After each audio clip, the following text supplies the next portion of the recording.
प्रार्थना करू.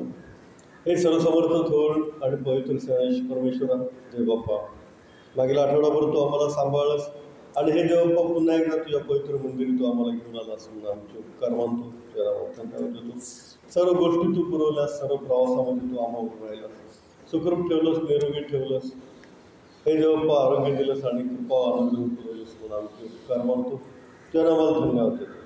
हे सर्वसमर्थ देव बाप्पा, पाऊस पाणी देऊन तू आम्हाला तृप्त आणि आशीर्वादित केलेला आहेस म्हणून आहे तुझे उपकार म्हणतो. तुझ्या नावाला धन्यवाद देतो. हे देव बाप्पा, तुझ्या वचनाची भाकर म्हणत असताना प्रभू तू आम्हाला राहा. तुझं गौरव तू आम्हाद्वारे करून घे. तुझं वचन तू आम्हाला समजावून सांग आणि देव बाप्पा सर्व काही तुझ्या गौरवासाठी. ही लहान प्रार्थना आमचा धन्य जाणारा प्रभू श्री ख्रिस्त याच्याद्वारे मागतो नाही बाप्पा, आमेन. तर आपण योहान शुभवर्तमानाचा 6वा अध्याय 35 ते 51 ही वचनं आपण वाचलेली आहे. तर आपण आज जे चिंतन करणार आहोत ते योहान शुभवर्तमान 6वा अध्याय 35वा वचनावर आणि योहान शुभवर्तमान 6वा अध्याय 51व्या वचनावर आज आपण चिंतन आणि मनन करणार आहोत. तर योहान 6:35 असं म्हटलेलं आहे, येशू त्यांना म्हणाला, मीच जीवनाची भाकर आहे. जो माझ्याकडे येतो त्याला कधीही भूक लागणार नाही आणि जो माझ्यावर विश्वास ठेवतो त्याला कधीही तहान लागणार नाही. प्रभू श्री ख्रिस्त म्हणतो मीच जीवनाची भाकर आहे, नाही का? तर जो माझ्याकडे येतो त्याला कधी भूक लागणार नाही आणि जो माझ्यावर विश्वास ठेवतो त्याला कधीही तहान लागणार नाही. फार मोठा आशीर्वाद याच्यामध्ये आपल्याला परमेश्वराने दिलेला आहे की तुम्ही याचा थोडक्यात अर्थ असा की तुम्ही खाऊन पिऊन तृप्त व्हा, पुरून उरेल इतकं तुमच्याकडे असेल असा परमेश्वर तुम्हाला आशीर्वाद देईल. जर आपण काय केलं, येशू जीवनाची भाकर आहे, येशूकडे जर आपण आलो तर आणि त्याच्यावर विश्वास ठेवला तर, नाही का, पुरून उरेल असा आशीर्वाद परमेश्वर आपल्याला देईल. एक वचन वाचा, फिलिप 4:19, फिलिपेकरास पत्र 4 अध्याय 19 वचन.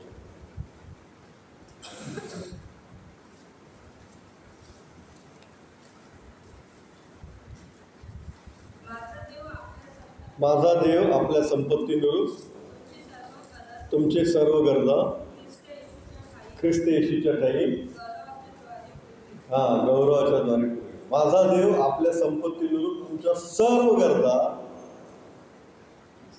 ख्रिस्त येशूमध्ये त्याच्या गौरवाने पुरवेल. म्हणजे सर्व गरजा पुरवणार परमेश्वर आहे. तो ख्रिस्त येशूमध्ये पुरवतो, हे महत्त्वाचं आहे. आणि इथे येशू ख्रिस्त म्हणतो जो माझ्याकडे येतो, म्हणजे आपण ख्रिस्ताकडे आलं पाहिजे आणि जो माझ्यावर विश्वास ठेवतो, आपण येशू ख्रिस्तावर विश्वास ठेवला पाहिजे, तर आपल्या सर्व गरजा परमेश्वर काय करेल, पूर्ण करेल. काहीही जी काही गरज आहे, आपण मनुष्य म्हणून जीवन जगत असताना पुष्कळ काही गोष्टींची आपल्याला गरज असते. आपल्याला अन्न पाहिजे, वस्त्र पाहिजे, वारा पाहिजे, घर पाहिजे, पुन्हा मग थोडंसं लक्झरियस लाईफ पाहिजे. हे जे काय आहे, जे काही गरजेचं आहे ते सर्व परमेश्वर आपल्याला पुरवतो, नाही का? आपण परमेश्वराकडं यायचं आणि त्याच्यावर विश्वास ठेवायचा. ह्या दोन गोष्टी 35व्या वचनामध्ये आपल्याला सांगितल्या आहेत. प्रभू श्री ख्रिस्ताकडे यायचं आहे आणि त्याच्यावर विश्वास ठेवायचा आहे, म्हणजे पुरून उरेल अशा आशीर्वादाच्या गोष्टी परमेश्वर आपल्या जीवनामध्ये करतात. आपण पाहूया, अब्राहम उत्पत्ती, परमेश्वराने त्याला बोलवलं आणि बोलवल्याबरोबर त्याला आशीर्वाद दिला. 12वा अध्याय 1, 2, 3 वचन. 12वा. परमेश्वराने अब्राहमास सांगितले, आपला देश, आपले नातेवाईक व आपल्या बापाचे घर सोडून मी दाखवीन त्या देशात जा. याचा अर्थ काय, माझ्याकडे येतो आहे ना. येशू ख्रिस्त काय म्हटलं, तो माझ्याकडे येतो त्याला कधी भूक लागणार नाही, माझ्याकडे ये असं परमेश्वराने सांगितलं. तू आपला देश सोड, गणगोत्र सोड आणि मी सांगतो त्या देशात ये, माझ्याकडे. मी तुझपासून मोठे राष्ट्र निर्माण करेन, मी तुला आशीर्वाद देईन, तुझे नाव मोठे करेन, तू आशीर्वादित होशील. तुझे जे अभिष्ट चिंतील त्यांचे मी अभिष्ट करेन, तुझे जे अनिष्ट चिंततील त्यांचे मी अनिष्ट करेन. बघा किती मोठे आशीर्वाद दिलेले आहेत. तुझ्यापासून मी मोठं राष्ट्र निर्माण करेन, नाही का? आणि आकाशातील ताऱ्याने बघ बोलतात का इतकी तुझी संतती असेल, असा आशीर्वाद परमेश्वराने दिलेला आहे त्याला. तू नजर टाक तितकी जमीन मी तुला दिली, नाही का, तू पाय ठेवशील ती जमीन तुझी. इतके आशीर्वाद परमेश्वराने अब्रामाला दिलेले आहेत. कधी माझ्याकडे येतो आणि माझ्यावर विश्वास ठेवतो. दोन गोष्टी आहेत. प्रभू श्री ख्रिस्त म्हणतो, जो माझ्याकडे येतो त्याला कधी भूक लागणार नाही, जो माझ्यावर विश्वास ठेवतो त्याला कधी तहान लागणार नाही.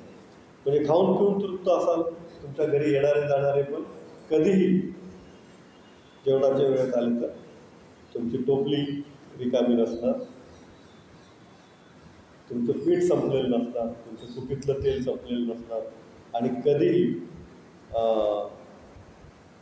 तुमच्या घरी आलेला उपाशी तसाच जाणार नाही. करून उरेल असा आशीर्वाद परमेश्वर आपल्याला देतो. आणि म्हणून उत्पत्ती 13:2 वाजता होती, 13 वाजता दुसरं होतं. कळप रुपये सोने यांनी संपन्न झाला. म्हणजे अब्राहम, कळप त्याच्याकडे भरपूर होते, सोनं पण त्याच्याकडे भरपूर झालं, आणि चांदी पण त्याच्याकडे कशी होती, भरपूर होती. 12व्या अध्यायामध्ये आपण बघितलं की देवाने त्याला सांगितलं, चल ये माझ्याकडे, ये माझ्या मागे, हां मी सांगतो तिकडे चल. आणि 13व्या अध्यायात आपण पाहतो की तो अगदी धनसंपन्न आहे, त्याच्याकडं पुष्कळ कळप आहेत, त्याच्याकडे सोनं आहे, त्याच्याकडे चांदी आहे, आणि काय तर नोकर चाकर पुष्कळ आहेत, आणि सेवक त्याचे पुष्कळ आहेत, आणि दास दासी पण त्याचे पुष्कळ आहे. आणि याची साक्ष त्याचा सेवक याने पण दिलेली आहे. वाचूया आपण उत्पत्ती 24:34. उत्पत्ती 24:34.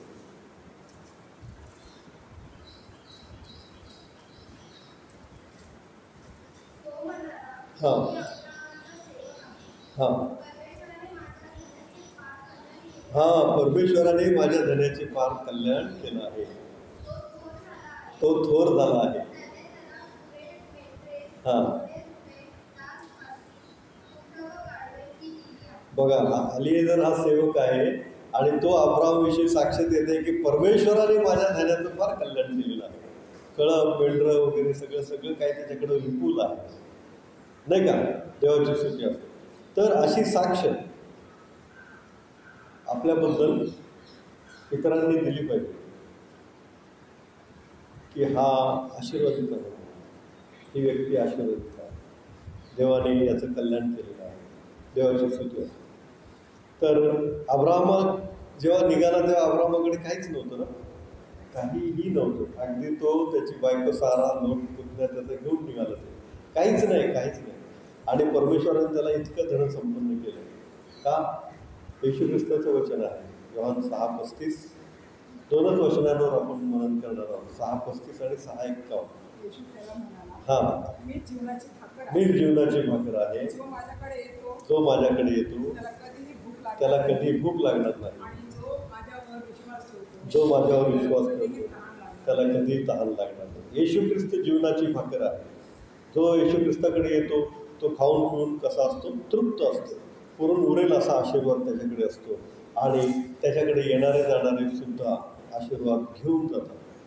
देवाची स्तुती असते. म्हणजे इंग्लिशमध्ये असं म्हणतात, you are blessed to bless others. You are blessed to bless others. तुम्हाला इतका आशीर्वाद असा दिलेला आहे की तुमच्याद्वारे इतर आशीर्वाद व्हावे. देवाची स्तुती असते. स्तोत्र 23 पण दावीद म्हणतो काय, माझे पात्र काठोकाठ भरून वाहते. हा जो अनुभव आहे काठोकाठ भरून वाहण्याचा, म्हणजे जे उरतंय, जे वाहून चाललंय, त्याचा उपयोग दुसरा कोणाला तरी होतो आणि व्हायला पाहिजे. आणि खरोखर दावीद राजाने त्याच्या श्रीमंतीच्या, ऐश्वर्याच्या, धनसंपन्नतेच्या दिवसांमध्ये खूप चांगली कामं केली. पहिली गोष्ट म्हणजे त्याने मंदिरासाठी सोनं जमा केलं. दुसरी गोष्ट म्हणजे त्याचा मित्र एक होता ना, काय नाव होतं, योनाथान, मित्र योनाथान, त्याचा मुलगा मफीबोशेत आहे ना, योनाथानचा मुलगा मफीबोशेत आहे ना, तो पायाने कसा होता, लंगडत होता. आणि दावीद काय म्हणला, त्याला बोलवून आणा, शौलाचा नातू ना तो, आहे की नाही, त्याला बोलवून आणा, त्याला शोधून काढा. आणि मग काय केलं, त्याला सांभाळलं, आणि त्याच्या पंक्तीला बसायचं, राजाच्या पंक्तीला. हा एक लंगडा माणूस बकी घोषित बसायचा. म्हणजे ते अगदी त्याच्या ऐश्वर्यामध्ये असा हे नाही झाला, गर्वामध्ये नाही गेला, तर तो अगदी गरिबाला घेऊन त्याच्या पंक्तीला टेबलावर काय झाला बसला. दुसरी गोष्ट म्हणजे अशी की त्याचं त्याच्या पत्नीवर फार प्रेम होतं, विखल है ना. ओके, विखल ही त्याची पत्नी म्हणजे शाऊल राजाची मुलगी. ते शाऊलनी कपट हेतू करून त्या मिखलचं लग्न दुसऱ्याबरोबर लावून दिलं जेव्हा दावीद पळाला तेव्हा, नाही का. पण जेव्हा दावीद राजा झाला तेव्हा त्यांनी त्याला मिखलला परत बोलवलं आणि मान सन्मानाने पुन्हा तिला राणी करून दिलं. तर खूप चांगला हा दावीद होता आणि तो देवाकडे आला. जो माझ्याकडे येतो त्याला कधी भूक लागणार नाही, जो माझ्यावर विश्वास ठेवतो त्याला कधीही तहान लागणार नाही. हे प्रभू श्री ख्रिस्ताचं वचन आहे, नाही का.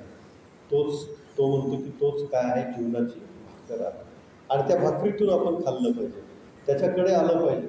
आज पहा, मंदिरामध्ये आपण आलो म्हणजे येशू ख्रिस्ताकडे आलो. तुम्ही काय मला भेटायला इथे येत नाही किंवा लिलिडरला भेटायला इथे येत नाही किंवा एकमेकांना भेटायला येत नाही.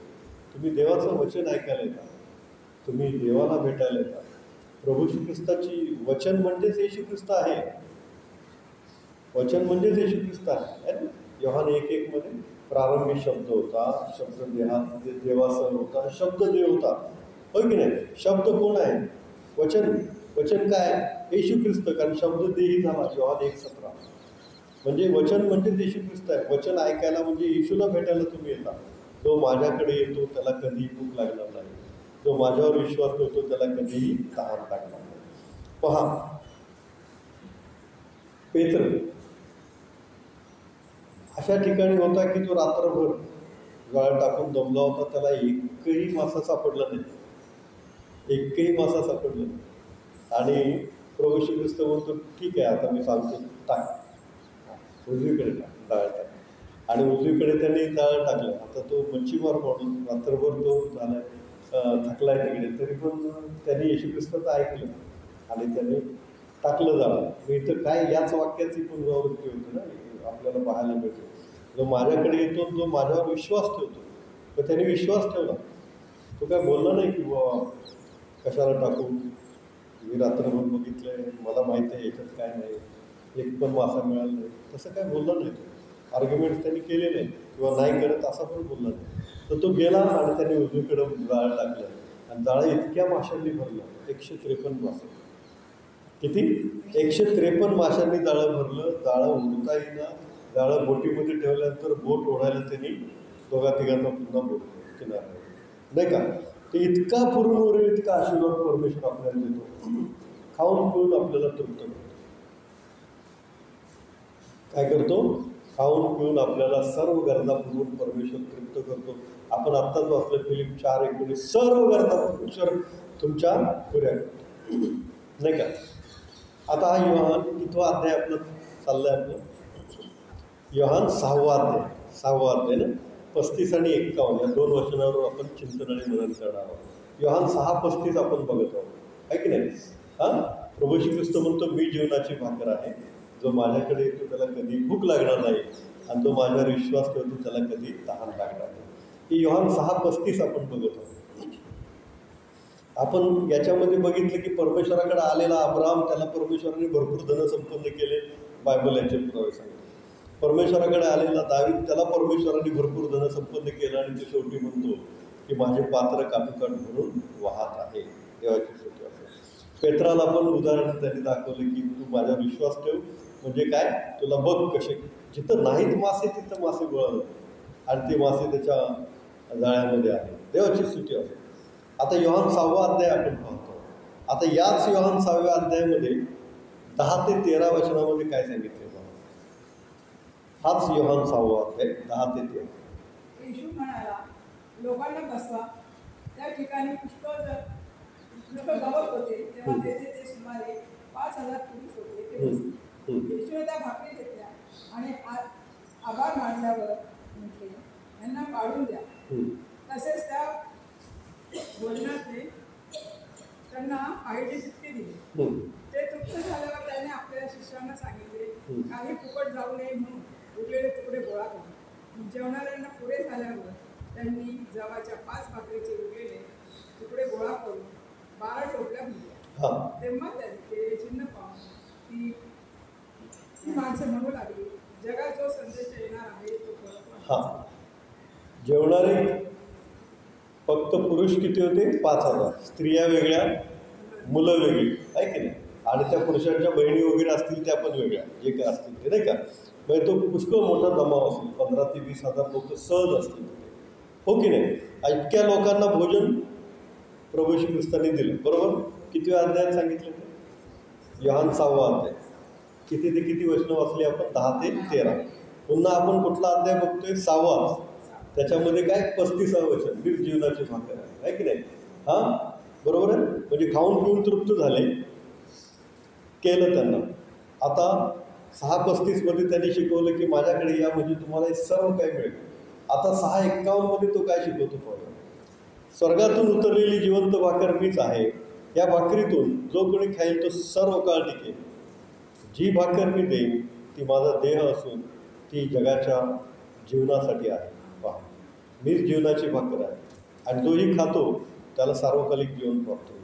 म्हणजे किती सुंदर येशू ख्रिस्ताची शिकवण आहे, पाहिलं का? 6व्याच अध्यायामध्ये त्याने लोकांना भोजन देऊन तृप्त केलेलं आहे. पुष्कळ भोजन, उरलं 12 टोपल्या. पुन्हा 35व्या वचनामध्ये तो तेच शिकवत आहे, खाऊन पिऊन तुम्ही तृप्त व्हा, मी जीवनाची भाकर आहे, माझ्याकडे या, माझ्यावर विश्वास ठेवा. आणि 51व्या वचनामध्ये मात्र तो पृथ्वीवरचं जीवन, यामध्ये आशीर्वाद तर आहेतच, ते देतोच, या व्यतिरिक्त आणखी जे काय आहे ते पण तो देतो.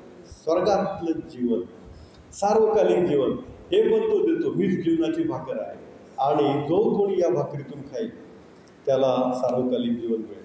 आता ह्या भाकरीतून खायचं म्हणजे काय? मी आत्ताच सांगितलं, येशू हेच काय आहे? वचन आहे. आणि हे वचन खायचं आहे म्हणजे वचन वाचा, त्याचा अभ्यास करा, त्याचं चिंतन आणि मनन करा, नाही का? त्याचं चिंतन आणि मनन करा म्हणजे काय होईल? आपल्याला काय होईल? सार्वकालिक जीवन प्राप्त होईल. पृथ्वीवरचे आशीर्वाद देण्यासाठी पण प्रभू श्री ख्रिस्त आलेला आहे आणि तो म्हणतो तो जीवनाची भाकर आहे आणि आपल्याला स्वर्गीय जीवनाचे आशीर्वाद पण देण्यास तो समर्थ आहे, तो इच्छुक आहे आणि तो आपल्याला देऊ इच्छितो, नाही का? म्हणून आपण एक वचन वाचूया. 1 तिमोथी 4 अध्याय 15 वचन. 1 तिमोथी 4 अध्याय 15 वचन.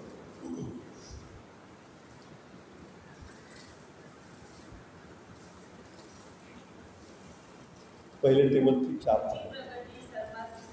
तुझी प्रगती सर्वांना दिसून यावी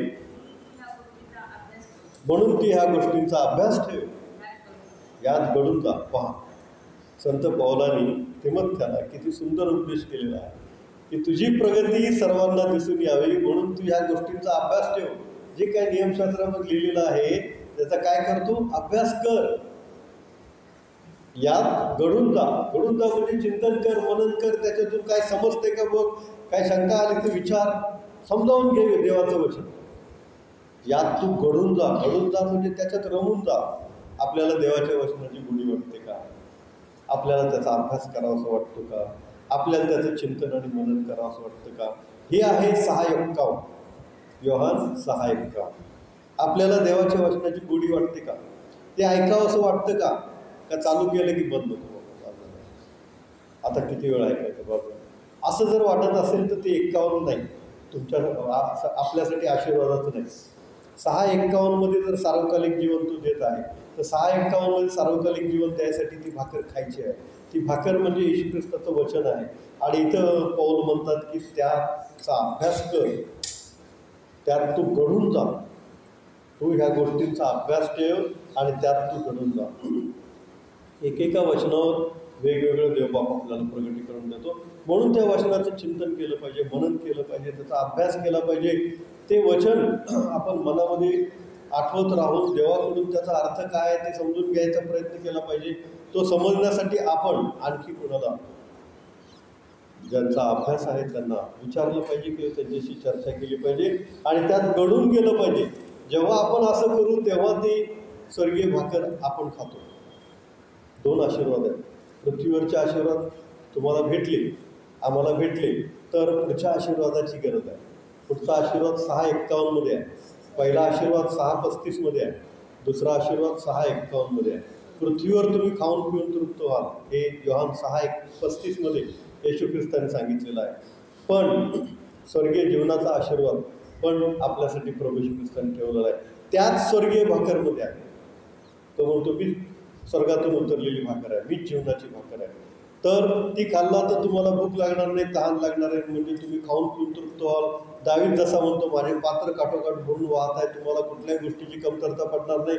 तुमच्या घरी कधीही कोणी आला तरी तो खाऊन पिऊन गेल्याशिवाय राहणार नाही, इतकं तुमच्याकडं असेल आणि पूर्ण होईल इतकं ते असेल. देवाची स्तुती असेल. परंतु 6:51 मध्ये येशू ख्रिस्त आणखी वेगळी गोष्ट शिकवत आहे की तो जी जीवनाची भाकर आहे ती जो खातो त्याला काय होईल, सार्वकालिक जीवन मिळेल. आणि ते सगळ्यात महत्त्वाचं आहे. कारण पृथ्वीवर आपल्याला परमेश्वर आशीर्वाद देतो, इतरांनाही देतो. तर सूर्य सर्वांवर प्रकाशतो, पाऊस तो सगळ्यांवर पडतो, बीज तो सगळ्यांना बीजाचं उत्पन्न देतो. म्हणजे जे विदर्भी आहेत ते लोक पण आपल्याला पुष्कळ श्रीमंत वगैरे झालेले दिसून येतील, पण योहान 6:51 त्यांच्यासाठी नाही. जे त्याच्यावर विश्वास ठेवतात, जे त्याच्या वचनामध्ये गळून जातात, जे त्याच्या वचनाचा अभ्यास करतात, वचन म्हणजे येशू ख्रिस्त आहे ना, जो ती भाकर खातात म्हणजे त्याच्या वचनाचा अभ्यास करतात, त्यांनाच तो सार्वकालिक जीवन देणार आहे. म्हणून परमेश्वराने 6:35 मध्ये आपल्याला पृथ्वीवरील सर्व आशीर्वाद दिलेला आहे. 6:51 मध्ये आपल्याला सार्वकालिक जीवनाचे आशीर्वाद दिलेले आहे. जेव्हा आपण त्याचा अधिक अभ्यास करतो तेव्हा त्याचं प्रगटीकरण आपल्याला होतं, देवाचं प्रगटीकरण आपल्याला होतं. आणि मग त्याची सेवा कशी करावी हे देवबाप आपल्याला सुचवतो. मरियम माहिती आहे, मरियम कुणाची बहीण? मोशेची बहीण. मोशेची बहीण, बरोबर आहे. तर मरियमनी ते तांबडा समुद्र पार झाल्यानंतर काय केलं? डफ वाजवून काय केलं? देवाचं गौरव केलं. डफ वाजवून गीत गाऊन आहे ना, पेर धरून सगळ्या स्त्रियांना घेऊन तिने काय केलं? देवाचं गौरव केलं. हे ज्ञान कोण देतो? परमेश्वर. देवाचं गौरव कसं करायचं आहे याचं ज्ञान परमेश्वर देतो. दावीद कोश आपल्या घरी दावीदपुरामध्ये नेत असताना कोशापुढे नाचला आणि बेभान होऊन नाचला, आहे की नाही? तर हे ज्ञान कुणी दिलं? दावीदाला. परमेश्वराने दिलं. कारण देवाची सेवा कशी करायची आहे याचं ज्ञान पण काय करतो? परमेश्वरच आपल्याला देतो. जेव्हा आपण त्याच्या वचनामध्ये अधिक राहतो, त्याचा अभ्यास करतो आणि त्याच्या वचनाचं चिंतन आणि मनन करतो, त्याच्यामध्ये गळून जातो, तेव्हा परमेश्वर आपल्याला त्याची सेवा कशी करायची, त्याची स्तुती कशी करायची, त्याचं गौरव कसं करायचं याचं पण काय करतो? ज्ञान देतो. आता संत पौलांनी काय केलं? वेगवेगळ्या मंडळ्या स्थापल्या आणि त्या मंडळांकडे पुन्हा जाऊन लक्ष दिलं, हो की नाही? वेगवेगळ्या मंडळात स्थापल्यामुळे त्यांना पुन्हा जाऊन व्हिजिट्स दिल्या. हे ज्ञान कोण देतो? परमेश्वर देतो. आणि परमेश्वर सेवा करून घेतो, तर ती सेवा होते. आपल्याच्याने ते शक्य नाही. आणि परमेश्वर आपल्याकडून सेवा कधी करून घेतो? तेव्हा करून घेतो जेव्हा आपण त्याच्या वचनाची आपल्याला काय असते? गोडी असते. जेव्हा आपण त्याच्या वचनाच्या अभ्यासामध्ये रमून जातो, जेव्हा आपल्याला त्याच्या वचनामध्ये आनंद वाटतो, तेव्हा परमेश्वर आपल्याला त्याचं प्रगटीकरण देतो की त्याची सेवा, त्याची स्तुती आणि त्याचं गौरव कसं करायचं, नाही का? त्यामुळं आपण दावीद नाचला ह्याला नावं ठेवू शकत नाही, कारण परमेश्वराने त्याच्याकडून ते परमेश्वराचं गौरव करून घेतलेलं आहे, नाही का? देवाची स्तुती असते. परमेश्वराने मरियमकडून त्याचं गौरव करून घेतलेलं आहे. परमेश्वराने संत पौलाकडून नाही तू जा, मी आहे तुझ्याकडून, ते तारू फुटू दे, नाही तर समुद्रावर रात्र घालवायला लागू दे, नाही तर साप चावू दे, तू जा, मी तुझ्याबरोबर आहे. त्याला काहीच झालं नाही. विषारी साप चावला, लोकांना वाटलं आता हा मरणार, परंतु नाही गेला, नाही का? का? परमेश्वराची सेवा कशी करायची ते परमेश्वर करून घेतो. आपण त्याच्या वचनामध्ये रमलं पाहिजे, आनंद वाटला पाहिजे, त्याच्या वचनाची आपल्याला गोडी लागली पाहिजे. म्हणून संत पौल म्हणतात तुझी प्रगती सर्वांना दिसून यावी म्हणून तू या गोष्टींचा अभ्यास ठेव, वचनाचा अभ्यास ठेव, आणि यात काय होतं? घडून जा. म्हणजे वचनाचा अभ्यास हे योहान 6:51 की तुझं वचनाचा जीवनाची भाकर आहे येशू ख्रिस्त, त्या भाकरीतून जो कोणी खाईल तो सार्वकालिक जीवन त्याला मिळेल. म्हणजे स्वर्गीय आशीर्वाद 6:51 मध्ये, योहान 6:51 मध्ये आपल्याला दिलेला आहे. पृथ्वीवरचे सगळे आशीर्वाद योहान 6:35 मध्ये दिलेले आहेत की त्याच्या वचनाला जर आपण मान देतो, जर आपण त्याच्या मागे येतो, जर आपण त्याच्यावर विश्वास ठेवतो, तर आपल्याला तो सर्व खाणे-पिणे, निवारा या सर्व सर्व गरजा पुरवून तो तृप्त करेल. जसं अब्रामाला तृप्त केलं, जसं दाविदाला तृप्त केलं, जसं पेत्राची बोट भरून गेली माशांनी, ओढता येईना त्याला, इतके आशीर्वाद परमेश्वराने त्यांना दिले. जो येशू ख्रिस्ताकडे येतो, योहान 6:35, त्याला सर्व गोष्टी तो पुरवतो. जो येशू ख्रिस्तावर विश्वास ठेवतो त्याला पृथ्वीवरच्या जीवनामध्ये कधीही कुठल्याही गोष्टीची कमतरता पडणार नाही. योहान 6:51, जो त्याच्या वचनामध्ये रमतो, जो त्याच्या वचनाचा अभ्यास करतो, जो त्याच्या वचनामध्ये गोडी मानतो, त्याला सार्वकालिक जीवन मिळेल. कारण तो जीवनाची भाकर आहे आणि तोच काय आहे? वचन आहे. आपण प्रार्थना करूया. हे सर्वसमर्थ देव बाप्पा, तू जीवनाची भाकर आहेस आणि देवबाप्पा तू आम्हासाठी स्वर्गातून उतरलास आणि हे देवबाप्पा पृथ्वीवरील आणि सार्वकालिक जीवनाचे, स्वर्गीय जीवनाचे सर्व आशीर्वाद तू आम्हाला दिले.